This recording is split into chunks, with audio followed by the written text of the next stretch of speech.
¿Qué tal, señoras y señores? Estamos en Política por un Tubo, estamos en Navidad. ¿Cuántos días nos quedan? Estamos a 14. Nos quedan 10 días para el romo, la fiesta, el puerco asado, la gozadera, el amor, la ternura, los abrazos, los besos. Estamos en Navidad. Poco cuarto, fría está la Navidad. Bueno, tan fría por doble vía. Pues falta cuarto y por la lluvia.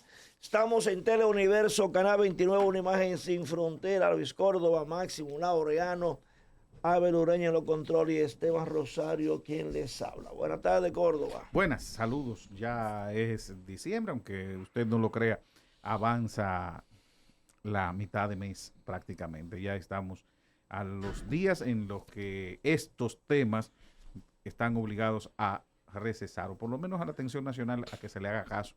Pero la variedad, que es por un tubo, y así le llegará siempre. Saludos, Esteban, Luis, a la gente que a esta hora comparte el contenido de Política por un Tubo con nosotros. Mañana se va a inaugurar el Tren Maya, una parte, porque el presidente AMLO dijo que lo iba a inaugurar aunque hubiera una tormenta. Y eso va. Saludos, gente nuestra, saludos en Política por un Tubo desde aquí, para hablar de los temas políticos, pero así al estilo Navidad. Habla de Tren Maya como si la gente supiera que es de Santiago a la Vega, ¿verdad? El Tren Maya une el norte y el sur de México, la zona más pobre, tiene 1.500 kilómetros cuadrados y va a competir con el canal de Panamá porque va para el Istmo, allá cerca de Guatemala y toda esa zona. Es mucha competencia económica y además va a ser turístico, transporte de carga y va a unificar la zona más rica con la zona más pobre de México. Un éxito para México esa obra y ha sido muy rápido el trabajo sobre eso. Bueno, el personal de la Casa Blanca, ponme eso ahí, exige una tregua inmediata, está presionando a Biden a una protesta dentro de la Casa Blanca para que aprueben una tregua y también Macron está presionando para una tregua y que Netanyahu deje de matar civiles y niños en Israel. También Corbyn, el ex líder de los laboristas, también está presionando. Hay una gran presión sobre Israel, pero sobre los mabeos indiscriminados. Vamos a este reporte sobre los asesinatos de niños de Israel en Gaza.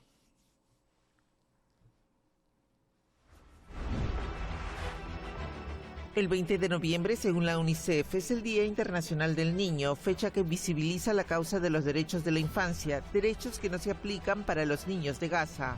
Para los menores en Palestina, principalmente en Gaza, no morir durante la infancia es un gran sueño. Desde el 7 de octubre hasta ahora, más de 6.000 niños han sido masacrados por Israel en Gaza y la pesadilla no termina. El mundo mediático analiza la cuestión. Los datos proporcionados por el propio ejército israelí arrojan que la actual campaña de bombardeos es una de las más intensas del siglo XXI, con niños como las principales víctimas, señala The New York Times, además de aseverar que los ataques ciegos contra el enclave sitiado y densamente poblado de Gaza han resultado en una matanza criticada hasta por aliados de Israel. En medio del conflicto, no es solo la exposición a la violencia lo que está afectando la salud mental de los niños de Gaza. Cuestiones como el desplazamiento forzado y la falta de acceso a necesidades básicas pueden afectar el bienestar y el desarrollo de un niño, asevera Arab News. Denunciando la descarada mentira israelí sobre el suministro de una ruta segura para el traslado de los gazatíes del norte al sur del enclave, Amnistía Internacional denuncia cómo la agresión sin precedentes del ejército israelí no ha dejado ni un lugar seguro en Gaza, independientemente de dónde vivan o busquen refugio los civiles. Mientras Israel parece no alterarse en su intento de despoblar Gaza a través de un genocidio en esta zona, los líderes mundiales demuestran cada vez más que les falta coraje para forzar el fin de los bombardeos. Es más, están apoyando activamente a Israel, lamenta Al Jazeera. Press TV afea la estrategia de Israel que ha recrudecido tras el 7 de octubre. Si no puedes ganar las mentes, engáñalas. El régimen israelí no necesita convencer al mundo de que sus crímenes son legítimos, solo basta con convencer a la audiencia occidental. Así que en vez de mostrar su atrocidad en Gaza, publica falsas noticias sobre una supuesta ayuda humanitaria. Continuamos con Política por un Tubo. Estamos en Teleuniverso, Canal 29. Ayer hablábamos sobre la apatía que hay con los candidatos, con todos. Pero los dos principales, lo hablábamos ayer, como que no inspiran alegría. Tú no había llegado. no inspiran ese entusiasmo. Los presidenciales. No, los dos de la alcaldía. De la alcaldía. Bueno, son 3, ¿no? O 4, pero los dos principales. Ninguno de los dos son alegres. Como que no veo entusiasmo, como que la gente lo sigue así. O que hagan una actividad alegre, que de un ataque de putería, de alegría, de chiviquería, todo eso. No me poner chivirico. ¿Qué es lo que tú quieres? Alegría, porque estamos en Navidad, ni eso hacen en Navidad. Entonces, como que la gente, yo no entiendo qué vaina es lo que pasa. Échenle sal, como a un chivo, tal vez le pica el epiplón, y entonces, como dice el pichirrí, Hipólito, a veces se animan y hacen una actividad alegre. Padre. Porque la están como desabrío, de verdad. Jesús, Madre de Dios, protege a Santiago. Jóvenes, yo no estoy en esta vaina, ¿eh? Yo vine aquí por ustedes. Yo estoy en gozadera. Uno espera de que alguien se invente algo, porque si van a hacer así la campaña.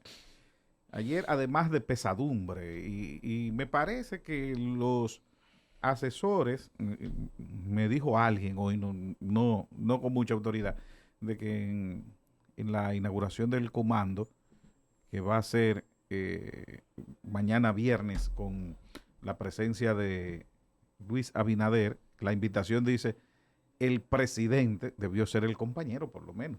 Caramba. Pero el PRMista Luis Abinader el presidente debió decir. O sin presidente, porque ¿por qué crearle ese problema? Pero bueno. Pudo haber sido también el candidato presidencial. Exactamente. O Luis Abinader. Todo el mundo sabe que es presidente. Sí, y lo separa de la figura. Pero no hay que insistir en eso. Entonces, que ahí van a anunciar por fin el jefe de campaña de Ulises, una campaña que ya va por la mitad, porque ya va por la mitad. Para los que no lo saben del PLD, Fuerza del Pueblo y demás, ya la campaña va por la mitad, aunque la proclama fue hace una semana y media, pero ya va por la mitad. Entonces, el tema es que, bueno, indefectiblemente están obligados a reinventarse. Esta campaña de pesadumbre, de ir al hospedaje, de mostrar miseria, basura y demás, no crea el efecto. Eso no da votos.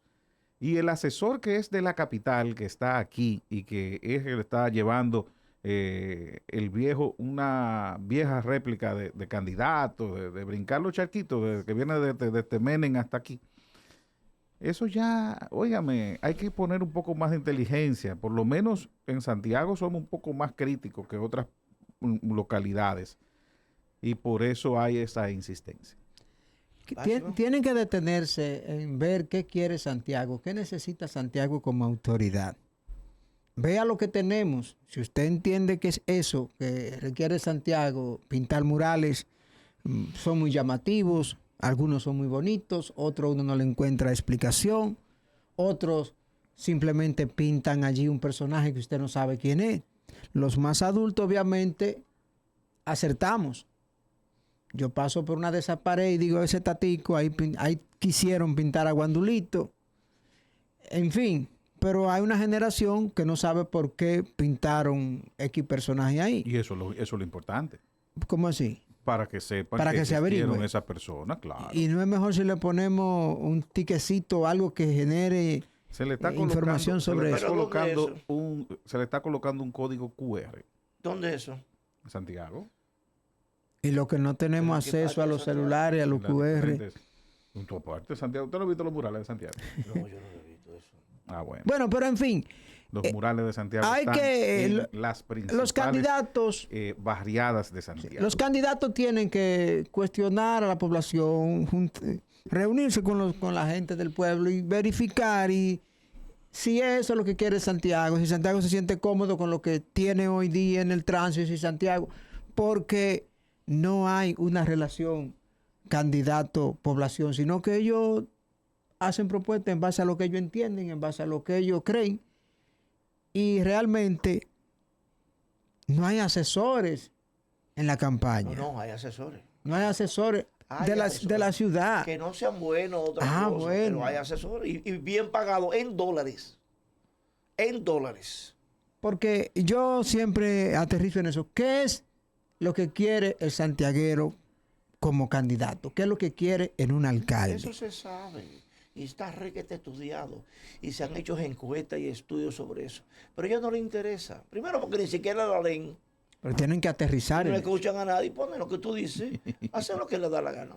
Porque esta ciudad, y yo te lo digo porque yo lo he estudiado bastante bien, y conozco decenas de estudios. Aquí hay estudios desde lo que tú lees hasta los minutos que tú lees por día.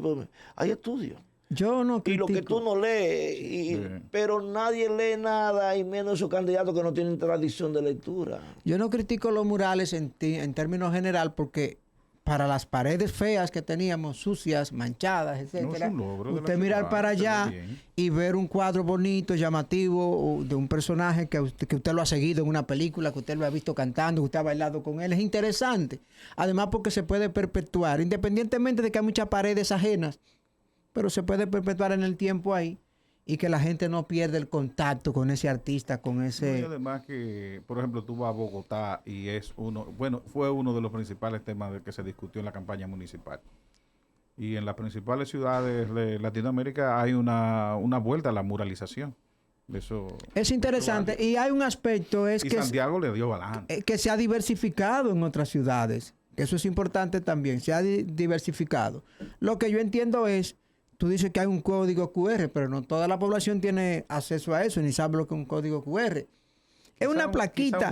Si tú me pones a Dionisio Mejía, a Dionisio Mejía, que es mi merenguero, yo no he visto el código. Mi merenguero de música típica favorito, Dionisio Mejía, Guandulito, ese es el autor de estos temas, grabó para la guarachita, por un algo. Porque no hay nada. Entonces la gente ve los murales, yo que sé quién es, perfecto. No, identificarlo, Guandulito, merenguero típico, ya. Porque me dijo Yanilza Cruz, que maneja esa parte en cultura, mi amiga la doctora Yanilza, que en las redes había una especie como de murales paralelos, ¿no? Y que ahí sí estaba la información. Pero decía muy buena labor. Decía un amigo mío. De cultura. Decía un amigo mío en una conferencia que yo fui, llamado Esteban Rosario, aquí no hay una brecha digital, aquí hay una fosa. Y entonces tomamos decisiones pensando en que todos tenemos acceso al internet y a esas informaciones en las redes, y no es así. Miren, sobre los problemas de la ciudad, yo no tengo un celular en esta sociedad. Pero depende de un wifi. Vi en los periódicos ayer sobre este tema de la ciudad una propuesta del Listín Diario de que se haga un conversatorio sobre la movilidad urbana. En Cibaeño, el tránsito. El INTE, el Instituto Tecnológico de Santo Domingo, una gran universidad con buenos técnicos, asumió el estudio y la aplicación de medidas junto con el ayuntamiento y las autoridades para eso. En Santiago, que no estamos tan mal, pero estamos muy mal, nadie se ha preocupado, porque ese ha sido un fenómeno que ha sido poco estudiado. Yo estuve revisando los estudios que hay del tránsito. Hay buenos estudios que se han hecho, ya desfasados, tienen 10 años, 12 años, pero estudios recientes estuve investigando y no hay muchos. Pero lo que tienen 10 o 12 años son muy buenos y se pueden aplicar todavía. Pero nadie se ha preocupado, ni siquiera los candidatos, ni los actuales funcionarios, decir, esta es la estrategia a seguir a 10 años, primero para detener esto y segundo para que no se fuña a 10 años más, porque al ritmo que vamos ya es insoportable. Ahorita, cuando yo venía para acá a las 4 en punto, de la calle Cuba aquí cogí 18 minutos. De la calle Cuba aquí hay 7 esquinas, 7 u 8 esquinas, 17 minutos. Haciendo malabares, ¿verdad? Cruzo aquí, salto allí, atajo aquí, porque es insoportable. Todo está entaponado, encajonado. Alguien tiene que preocuparse, pero yo he estado observando los dos candidatos principales. Vamos a resolver el problema del tránsito. Pero eso es muy bonito. Es una cuestión abstracta.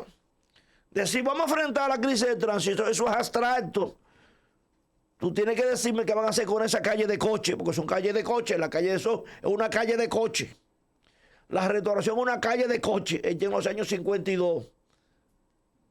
50, 55 la mayoría. Que era para un carro y para un coche. Ahora tenemos 350,000 vehículos están entrando al mes, escuché en una emisora a la República Dominicana.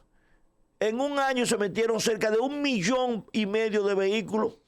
Y aquí se habla de la invasión haitiana, ese no es el problema, aquí es la invasión de los sonatas.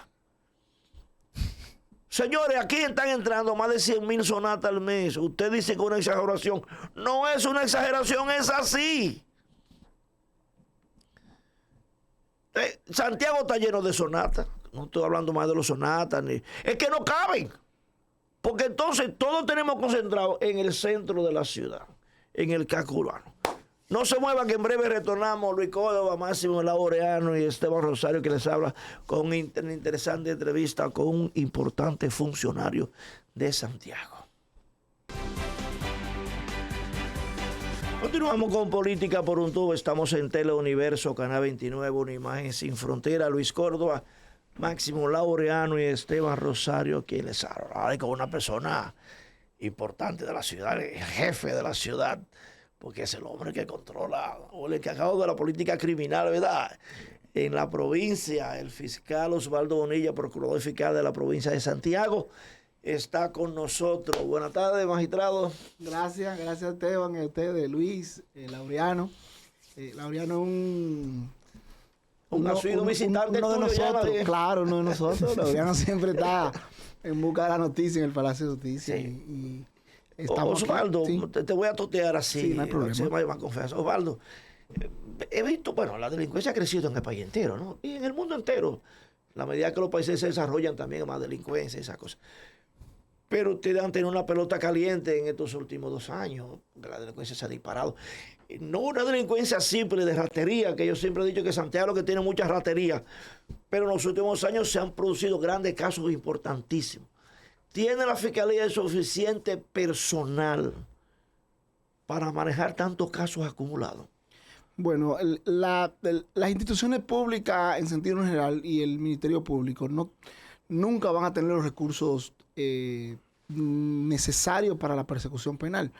Y siempre se ha dicho tradicionalmente que las autoridades vamos detrás del crimen, tratando de perseguir las cosas que se van creando, como los ciberdelitos, por ejemplo, que es un tema novedoso, y nosotros vamos ajustándonos a este nuevo estilo de criminalidad y aprendiendo también, porque también tenemos que volver a la academia a aprender de este tipo de situaciones para poder perseguirlo con efectividad. Pero en Santiago, a partir de mi llegada a la Fiscalía, que ya tenemos 2 años y medio, aproximadamente al frente de la Fiscalía de Santiago, hemos perdido varios fiscales que han renunciado, otros que han trasladado, y sobre todo el año pasado el Consejo del Ministerio Público inhabilitó una cantidad importante de abogados que estaban haciendo funciones de fiscales de contrato, y eso no fue repuesto. Entonces, creo que para el año que viene va a haber un concurso que esperamos nos ponga en condiciones más o menos estables, pero porque a veces la institución también tiene sus carencias y entiende que necesita tantos fiscales, o que a nivel mundial se necesitan tantos fiscales por cada 100,000 habitantes, pero en la práctica nosotros sabemos que necesitamos más y que el día a día es bastante riguroso, y más con estos casos de criminalidad organizada que necesita. Aunque hemos tenido algún apoyo logístico y de personal de la Dirección de Persecución en varios de esos casos, porque lo hemos trabajado directamente con ellos, pero siempre es importante tener algo más. Y no hay mucha acumulación de casos. Sí, claro, y tenemos muchos casos en carpeta y casos que hemos tenido que solicitarle prórroga porque el plazo de los 3 meses o de los 8 meses se llega volando y no nos da tiempo a concluir las investigaciones en ese tiempo. Hay que pedirle al juez alguna prórroga para poder completarlo, porque los casos generan, sobre todo la ocupación de equipos electrónicos, genera unas evidencias que a veces hay que ir departamento por departamento, INACID y CAP, para tratar de lograr que de un teléfono te saquen un mini mensaje que tú necesitas para probar algo, y eso lleva a unas complicaciones técnicas que lleva mucho tiempo. Pero estamos tratando de de ponernos al día, estar al día, pero cuando damos un caso, siempre hay otro en carpeta. Le dicen la carcelita, que es una de las, vamos a decir, de los centros para el acceso. Pero, ¿qué pasa? Que uno que no consume ni visita como Laureano el Palacio, sí ve una particularidad nuestra, de que hay denuncias de que están hacinados, de las situaciones. ¿Qué pasa? Que no se atiende. Y lo otro, el paseo de los imputados por el Palacio y el acceso que tienen a la prensa, incluso exponiendo su vida. Esa logística. Mucho que se habla del interno y de la dignidad, pero en esas dos cosas no se garantizan. Entonces, ¿qué se pretende hacer con el Palacio en Santiago? Igual, con el tema penitenciario, aquí tenemos deuda pendiente y tenemos que seguirlo mejorando. Sin embargo, el tema de la carcelita preventiva del Palacio de Justicia, que hoy día se llama CAPLI, Centro de Atención a los Internos, a partir del caso Falcón, que fue quizá el primer caso que nosotros tuvimos al frente de la Fiscalía de multiplicidad de imputados, nos vimos en la necesidad de pedirle a la honorable magistrada procuradora de que los CCR asumieran el control de la carcelita, que estaba bajo el control de los policías judiciales y que se nos escapó un preso, que después lo mataron en la línea noroeste.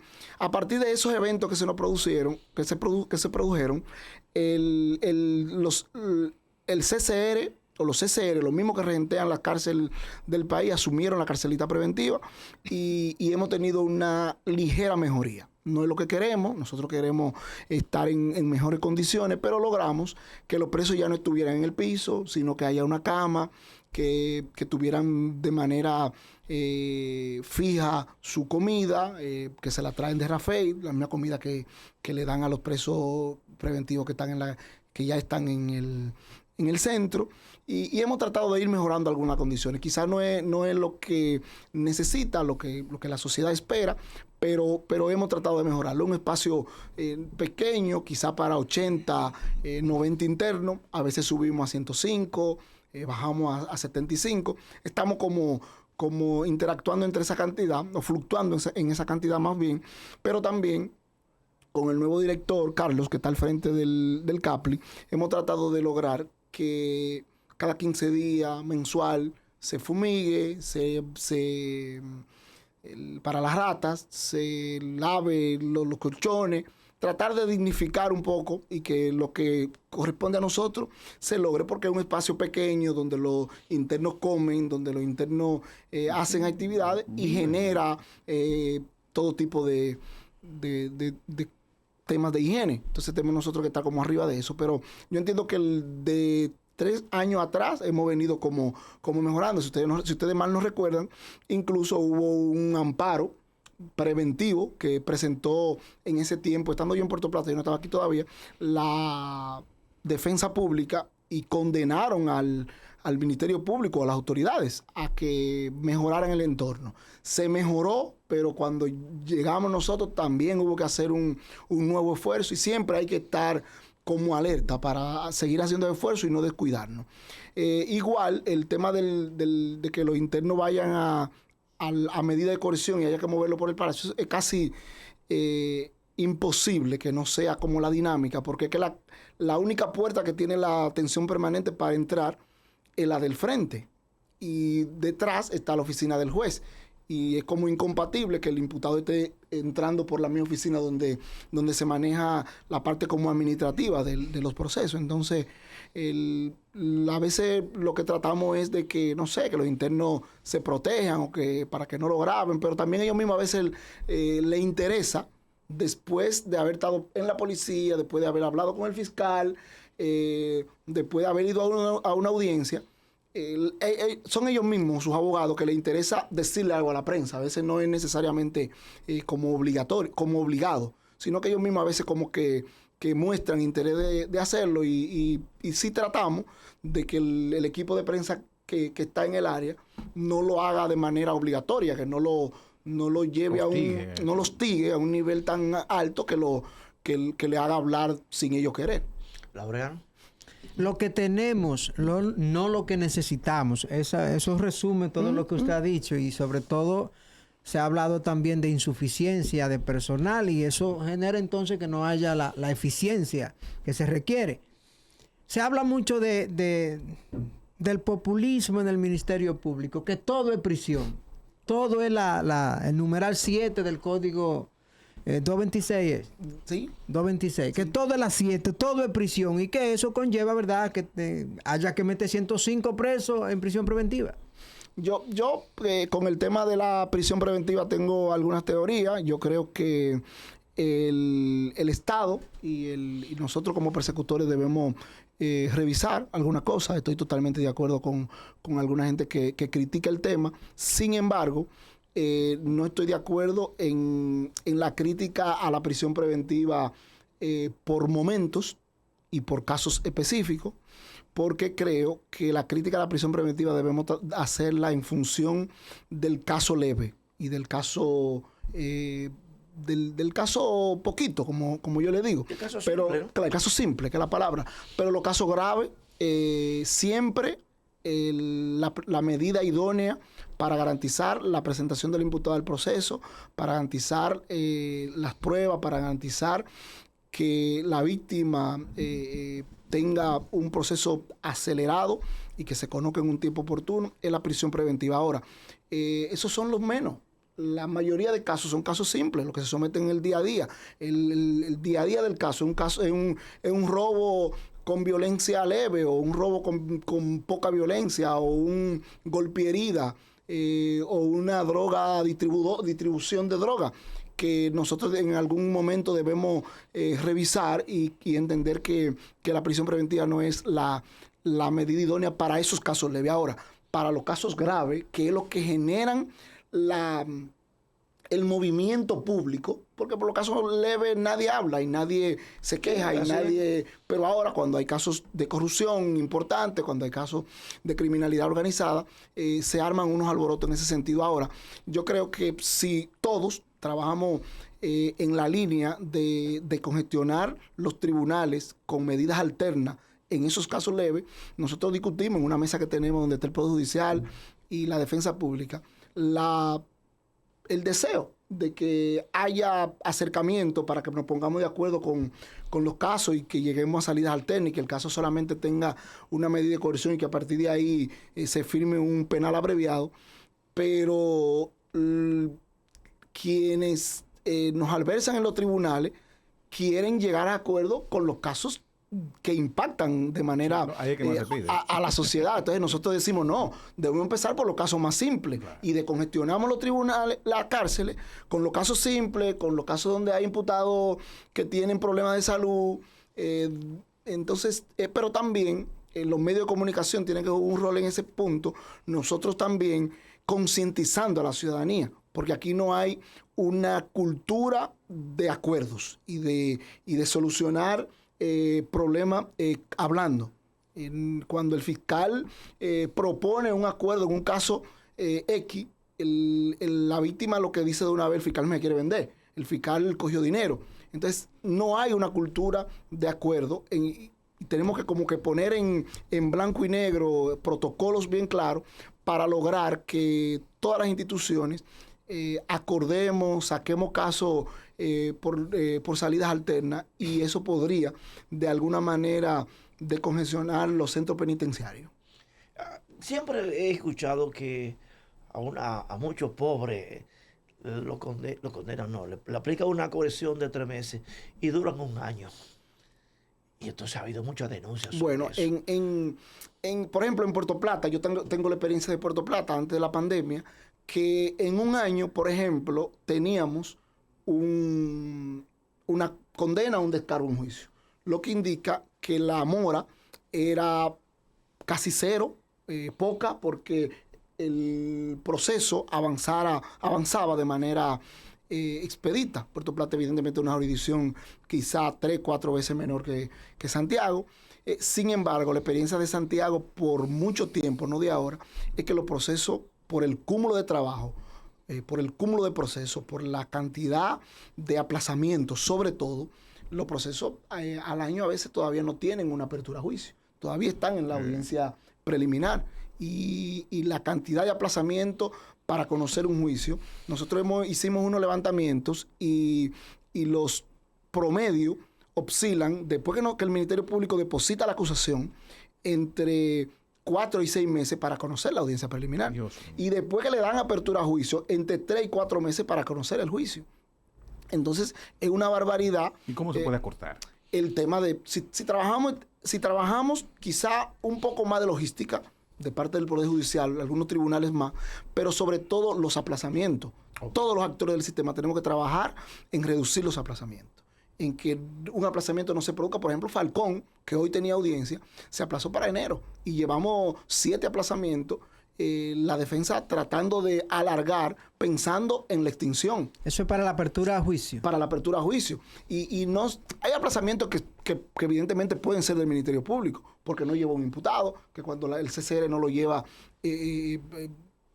veces se nos computa a nosotros, un imputado que hubo que evaluar y no se evaluó, pero la gran mayoría de los aplazamientos se producen en razón de que queremos aplazar para buscar arraigo, para eso en el caso de la medida de coerción, pero en el juicio para conocer el expediente, los imputados que cambian de abogado, hoy se van a la defensa, mañana vuelven al privado, y por el derecho de defensa, los tribunales tienen que aplazarles audiencias a veces de manera reiterada. Entonces yo creo que si se trabaja el tema de la reducción al mínimo de los aplazamientos, tendríamos, número uno, menos presos preventivos y reduciríamos el porcentaje de presos preventivos en la cárcel, y por demás conoceríamos casos más rápido y puede haber una condena o un descargo en un tiempo. ¿Cómo se lograría? Porque yo como defensa de un imputado tengo todo el derecho a solicitar, mire, hay que aplazar porque no conozco el expediente, por esta razón o por la otra. El límite, ¿cómo vamos a poner ese límite? Lo que pasa es que la ley no tiene un límite. Al Ministerio Público el juez lo obliga. Y si Osvaldo, que es el que está en ese tribunal, no va, al jefe de Osvaldo le manda una intimación y le dice tiene que mandar un fiscal en 15 minutos. Y en 15 minutos yo tengo que mandar otro, aunque sea para explicarle al tribunal por qué no la vamos a conocer. Pero en el caso de los abogados no sucede así. Si el abogado no va, el tribunal no puede conocer la audiencia sin un abogado, y tampoco le puede fabricar uno. Porque si le busca un defensor público, el defensor va a decir que tiene que estudiar el expediente. Entonces, legalmente hay que buscar que todos nos pongamos seamos racional para que los procesos avancen, porque al final, en términos generales, un caso es un caso, pero al final es la justicia en el tribunal general que pierde. Entonces, que todos llevemos la conciencia o tengamos conciencia de que los tribunales tienen que avanzar en el conocimiento de los procesos. Estamos en Política por un Tubo, estamos conversando con el Procurador Fiscal de Santiago, licenciado Osvaldo Bonilla. No se mueva, que en breve retornamos.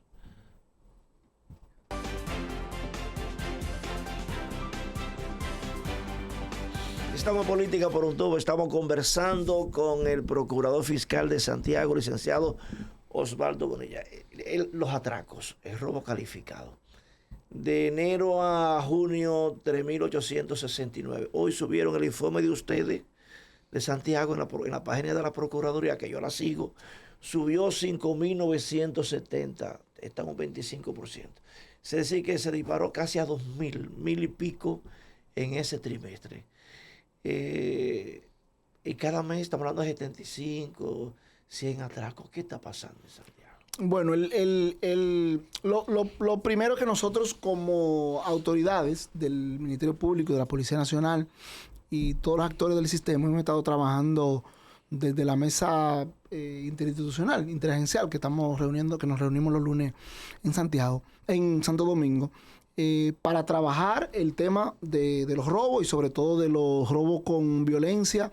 Y uno de los que más nos preocupa el tema de los robos con armas y en motores en la vía pública, y hemos estado trabajando, diseñando estrategias para eso.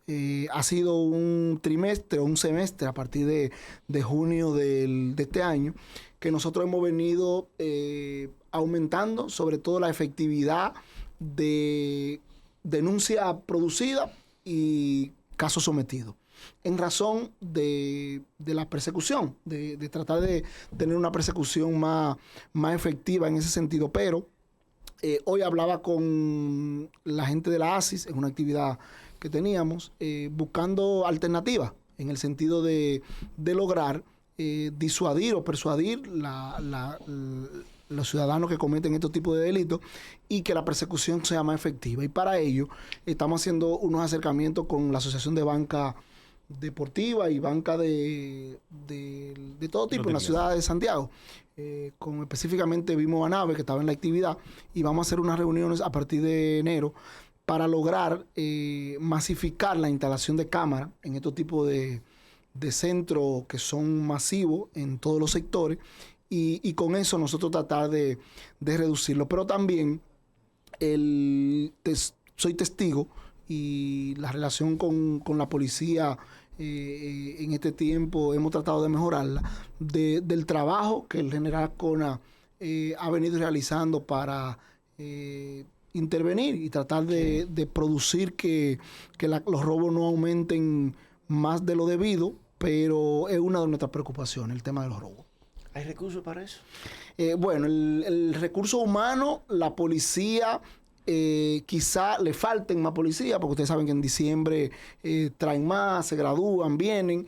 Yo creo que un tema el tema de la prevención y de la presencia policial en la calle es importante, pero también es necesario que nosotros, como en el tema de la persecución penal, sigamos recibiendo apoyo de todas nuestras instituciones, no solo para prevenir este tipo de delitos y otros, sino para aumentar la cantidad de casos resueltos. Por ejemplo, el espacio donde nosotros tomamos la denuncia en la policía era el único espacio donde se tomaba denuncia en Santiago para poner una denuncia de un delito. Y hemos iniciado un plan piloto conjuntamente con la policía, que los casos de robo, cuando se denuncian, ya únicamente no se van a denunciar en ese espacio, sino que se pueden denunciar en los 9 departamentos de la policía: San José de la Mata, Navarrete, en Sánchez Libertad, Cienfuegos, Otra Banda, Gurabo, el nuevo de Tamboril, y son 9 por todo, el punto GOV que está en la Estrella Sadalá. ¿Qué logramos con esto? Que la gente, cuando le sucede un hecho, cuando le roban, pueda tener un contacto lo más rápido posible con un agente policial o con un servidor público. En este caso, los muchachos que toman las denuncias.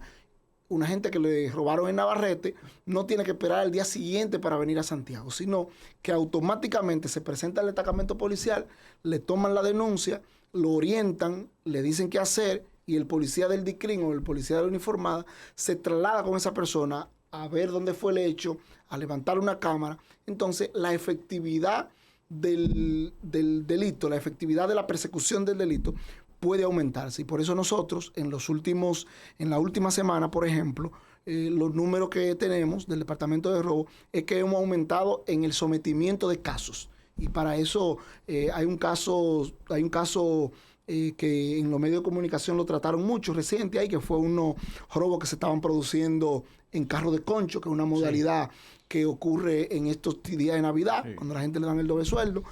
Tuvimos múltiples denuncias, se arrestaron y se le han procesado por 4 casos. Entonces, también hubo un grupo de haitianos que se arrestaron reciente también, que se bajó un caso a medida de coerción, y hemos tratado de aumentar la capacidad de respuesta, independientemente de la cantidad de robo y de que tratemos de que la prevención sea más efectiva. Hemos tratado de aumentar la capacidad de respuesta. Hay una pregunta que me pregunta un periodista de la capital, del Listín Diario, para aprovechar, que me pregunta sobre el caso de Daniel, el químico de Gurabo, que lo mató la policía en un allanamiento. ¿En qué quedó ese caso? Bueno, nosotros, ese proceso, el Ministerio Público y la policía abrió una investigación por su lado, y el Ministerio Público también adelantó su investigación. Hay unos audios, un DVR que todavía está en el INACI en espera de que se levante una información, pero la información preliminar que nosotros trabajamos y los interrogatorios, incluso un audio, un video a los medios de comunicación que le dio la señora que estaba al momento de que se produjo el hecho, es que al momento de los agentes llegar al lugar, el señor entendía que eran atracadores que estaban entrando a la vivienda, a pesar de ello haber dicho el Ministerio Público, la policía, y entendía que eran atracadores y disparó con su arma de fuego. Entonces, ante ese evento, los SWAT o los policías que acompañaban al Ministerio Público en el allanamiento dispararon. En esas condiciones estamos ante un hecho doloroso, complicado, pero que el Ministerio Público, ustedes saben que nosotros cuando la policía comete un exceso, o cuando hay un hecho que nosotros tenemos que someterlo, lo hemos hecho. Y en el tiempo que tengo al frente de la Fiscalía, lo hemos trabajado. Pero cuando no se determina que hubo actuación irregular, evidentemente también vamos a dar la cara por la actuación de la policía y del Ministerio Público.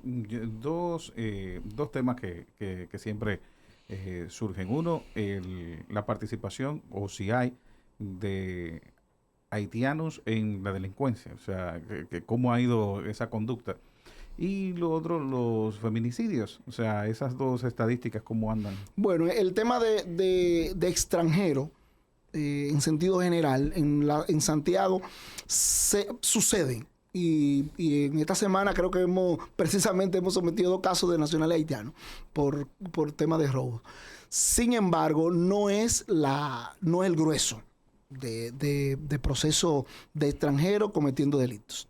La mayoría son de nuestra nacionalidad, dominicanos, que cometen los delitos generales. ¿Pero cómo ha ido la evolución? O sea, de los que viven aquí. Sí, pero honestamente no tengo el dato claro, pero no es significativo el movimiento de si ha aumentado, ha subido, como normalizado el hecho de que en un sector se produzca al mes un robo que lo cometió un nacional haitiano o 2, no sé, pero no es nada como significativo.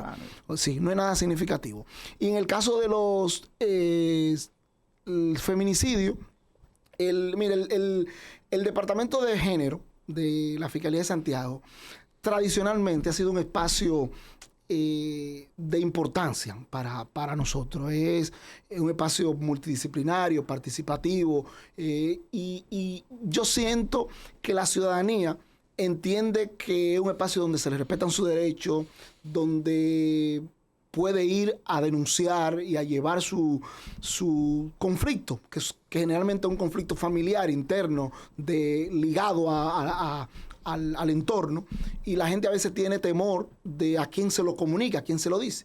Pero nosotros este año hemos tenido una participación importante de atención al usuario, una atención al usuario importante en la Fiscalía de Santiago, sobre todo en los meses de junio, julio y agosto, que son los meses más calientes en términos del clima. Pero también son meses donde en la casa tenemos los niños que están de vacaciones. Hay como más movimiento en el hogar. Y eso produce más roce en términos de conflictividad. En esos meses los números aumentaron. A partir de ahí han ido reduciendo un poco, pero nosotros cuando los números en violencia de género aumentan, nosotros no lo vemos necesariamente como una preocupación, lo vemos como una oportunidad de que la gente vaya a poner su denuncia y eso nos permita prevenir. Y por eso, en el año completo, esta semana, hace 2 semanas, tuvimos un feminicidio que fue un caso donde hubo un fuego, donde envenenó el señor envenenó a la señora y se envenenó él con la sopa. Se fue el segundo feminicidio del año.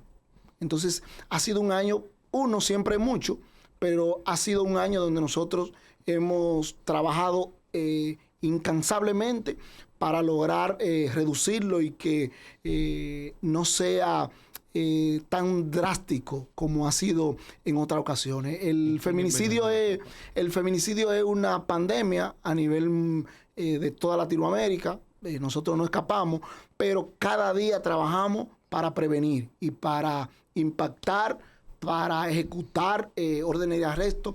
Género, por ejemplo, tiene una unidad de violencia de género que se llama, que es la unidad YAMBI de la Policía Nacional, que está fija para ejecuciones de órdenes de arresto. Y es uno de los departamentos de la Fiscalía de Santiago que más efectividad tiene en las ejecuciones de órdenes de arresto. Y nosotros nos sentimos muy satisfechos con ese equipo que trabaja en esa unidad, como con toda la Fiscalía, porque es un delito complejo de trabajar, el personal se agota, tenemos 2 turnos de tomar denuncia, el personal se agota, el personal se cansa de lidiar con problemas familiares y eso a veces lo afecta directamente emocionalmente, pero los resultados que hemos tenido este año, yo creo que son satisfactorios independientemente de que se hayan producido esas muertes. Pregunta corta, respuesta corta, nos quedan 4 minutos. ¿Quién investiga, licenciado? Porque por lo regular los periodistas suelen preguntarle a los policías, a la policía sobre tal o cual caso. Se tiene entendido que es la fiscalía, pero para que usted oriente sobre eso un poquito. Y otra pregunta, ¿quién mató a Basilio Guzmán? Bueno, en el caso de quién investiga, el Ministerio Público dirige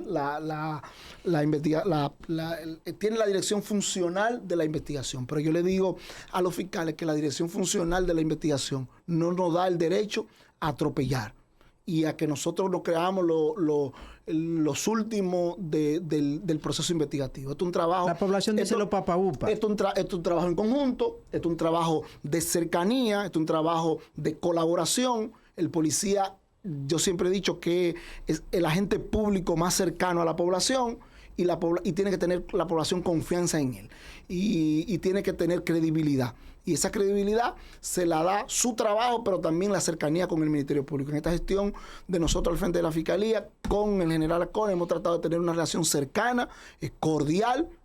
Respetamos cada quien su espacio, pero no ha dado resultado y un ejemplo de eso el caso de Viticuerarte, que tomamos nuestro tiempo, pero al final dimos el caso, tiene prisión preventiva y no tenemos ninguna duda de que vamos a lograr una condena en juicio más adelante.